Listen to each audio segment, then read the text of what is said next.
ఇలా అన్ని పదార్థాలు ఎంత అన్యాయమో చూడండి తల్లి. అంటే అక్కడ కూడా అవినీతి చేసి సొంత కుటుంబ సభ్యుడు వైవి సుబ్బారెడ్డి అక్కడ అవినీతి చేసి ఎంత అన్యాయంగా చేశారు. అంటే వ్యవస్థలు ఎలా అయిపోయినాయో చూడండి తల్లి. ఇప్పుడు పవిత్రన బాధ్యత మా పైన ఉంది తల్లి. 175 నియోజకవర్గాల్లో ఆంధ్ర రాష్ట్ర ప్రజలు 164 స్థానాలు ఎన్డీఏ ప్రభుత్వానికి ఇచ్చారు తల్లి. భారతదేశ చరిత్రలో ఏ ప్రభుత్వానికి రాని విధంగా మమ్మల్ని మీరు ఆశీర్వదించారు, దీవించారు, గెలిపించారు తల్లి. ఒక బాధ్యతగా మేము వహిస్తాం, ఒక బాధ్యతగా మేము ముందరికెళ్తాం. ఆ బాధ్యతల్ని మేము మా భుజ స్కంధాలపైన మోస్తాం తల్లి. గత నాయకుల్లాగా, గత ప్రభుత్వంలాగా, గత ముఖ్యమంత్రి లాగా మేము ప్రవర్తించాం. ప్రజలకు అందుబాటులో ఉంటాం, మీ సమస్యలు తెలుసుకుంటాం, మీ సమస్యలు పరిష్కరించే బాధ్యత మేము తీసుకుంటాం తల్లి. అమ్మ ఆనాడు ఊరూరు వచ్చాం, వీధి వీధి తిరిగాం, ప్రతి గడప తొక్కాం.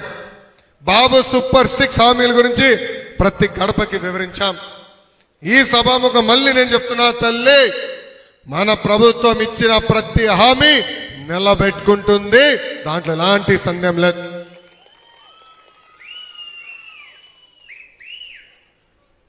తిరుమల గురించి ఒక మాట చెప్పాలి తల్లి. నాణ్యన్న ఇక్కడనే ఉన్నాడు. చంద్రగిరి నియోజకవర్గంలో బహిరంగ సభ పెట్టుకున్నాం యువగలంలో. నేను ఆనాడే చెప్పా జగన్మోహన్ రెడ్డి గారికి, 7 కొండల పైన మీరు రాజకీయం చేస్తున్నారు, ఏకంగా ధరలన్నీ పెంచి ప్రజల్ని దేవుడిని దూరం చేస్తున్నారు, ఇది అన్యాయం చెప్పా. దేవుడే చూసుకుంటాడని చెప్పా తల్లి. ఇప్పుడు చూడండి ఏమైందో. ఇది చాలా చాలా అన్యాయం. దయచేసి ప్రజలందరూ ఇది గుర్తుపెట్టుకోవాలా. అమ్మా కష్టకాలాలు తొందరగా మనం మర్చిపోతాం తల్లి. 5 సంవత్సరాల్లో మనం పడిన కష్టాలు మనం మర్చిపోతాం. మా నాయకులు కూడా గుర్తు చేస్తున్నా, కార్యకర్తలు గుర్తు చేస్తున్నా, ప్రజలు కూడా ఆలోచించమని కోరుతున్నా తల్లి. ఆ రోజు నిత్యావసర సరుకుల ధరలు విపరీతంగా పెరిగిపోయినాయి, మద్యం ధరలు విపరీతంగా పెంచేశారు. ఇవన్నీ ప్రక్షాళన చేస్తున్నాం తల్లి. ఒక పద్ధతి ప్రకారం ధరలు కూడా తగ్గించే బాధ్యత మన ప్రభుత్వం తీసుకుంటుందని ఈ సభాముఖం మీ అందరికి హామీ ఇస్తూ, ఇంకా పూతలపట్టు నియోజకవర్గం బంగారుపాలెం నా గుండెల్లో ఎప్పుడు ఉంటుంది తల్లి. ఇది నేను ఎందుకు చెప్తున్నానంటే, ఆనాడు నా పైన ఒకే ఒక డిఎస్పీ దాడి చేశాడు తల్లి. చాలామంది పోలీస్ సోదరులు వచ్చారు, కానీ ఒకే ఒక డిఎస్పీ నా పైన దాడి చేశారు, ఇంకెవరు రాలా. డిఎస్పీ గారు ఆనాడు ఇతర సిబ్బందికి లాఠీ చార్జ్ చేయమంటే లాఠీలు తీసుకొచ్చి మా కార్యకర్తలకు ఇచ్చి వెళ్ళిపోయారు తల్లి. ఇది అన్యాయం, GO1 కరెక్ట్ కాదు, దానికి మేము పలకమని చెప్పారు, మేము అండగా నిలబడమని చెప్పారు తల్లి. కానీ ఆనాడు ప్రజలు మాకు అండగా నిలబడ్డారు. నాడు పోలీసులు నా పైన, ఆ డిఎస్పీ గారు నా పైన దాడి చేసినా, నా మైక్ లాక్కున్నా,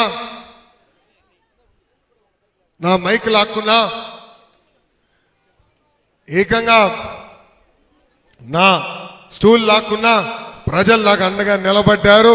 ప్రజలే నన్ను ప్రోత్సహించారు తల్లి. బంగారుపాలెం నుంచే ఆ దండయాత్ర ఏకంగా విశాఖపట్నం వరకు వెళ్ళింది. అందుకే బంగారుపాలెంని పూతలపట్టు నియోజకవర్గాన్ని నా గుండెలో పెట్టుకుంటా, కాపాడుతా, అభివృద్ధి చేసే బాధ్యత నేను తీసుకుంటానని ఈ సభాముఖ హామీ ఇస్తూ, నాకు ఇంత అద్భుతమైన అవకాశం ఇచ్చిన బంగారుపాలెం ప్రజలకి, పూతలపట్టు నియోజకవర్గ ప్రజలందరికీ పేరు పేరున నా హృదయపూర్వక ధన్యవాదాలు తెలుపుకుంటూ, తల్లి నేను ఇక్కడికి వచ్చింది నేను మాట్లాడేసి వెళ్ళిపోయేదానికి కాదు, మీ దగ్గర నుంచి కూడా వినేదానికి, ఇంకేం చేస్తే బాగుంటుంది తెలుసుకునేదానికి వచ్చాము. అందుకే ఇప్పుడు ఈ ప్రజావేదిక కార్యక్రమం ప్రారంభించవలసిందిగా అధికారులు నేను కోరుతున్నాం. అమ్మా ప్రజావేదిక పేరు ఎక్కడి నుంచి వచ్చిందో మీ అందరు తెలుసా? మీ అందరు తెలుసా? 2014-19 మధ్యన చంద్రబాబు నాయుడు గారు నివసిస్తున్న ఉండవల్లి గ్రామంలో ఆయన ఇంటి పక్కన ప్రజావేదిక నాకు భవనం కట్టాడు తల్లి. అక్కడ ప్రజలు వస్తే వాళ్ళని కూర్చోబెట్టి కలిసేదానికి. ఈ ఫేక్ జగన్ ముఖ్యమంత్రి అయిన వెంటనే ఆయన తీసుకున్న తొలి నిర్ణయం ఆ ప్రజావేదిక కూల్చేస్తాం తల్లి. కూల్చేశాడు. ఆ రోజు నుంచే విధ్వంసం పాలన మొదలైంది తల్లి. ఆ రోజు నుంచి అడుగడుగునా ప్రజలు ఇబ్బంది పడారు తల్లి. అందుకే మనకు జీవితాంతం గుర్తుండాలని ఆ భవనం కట్టట్లేదు, అట్లనే ఉంచుతున్నాం.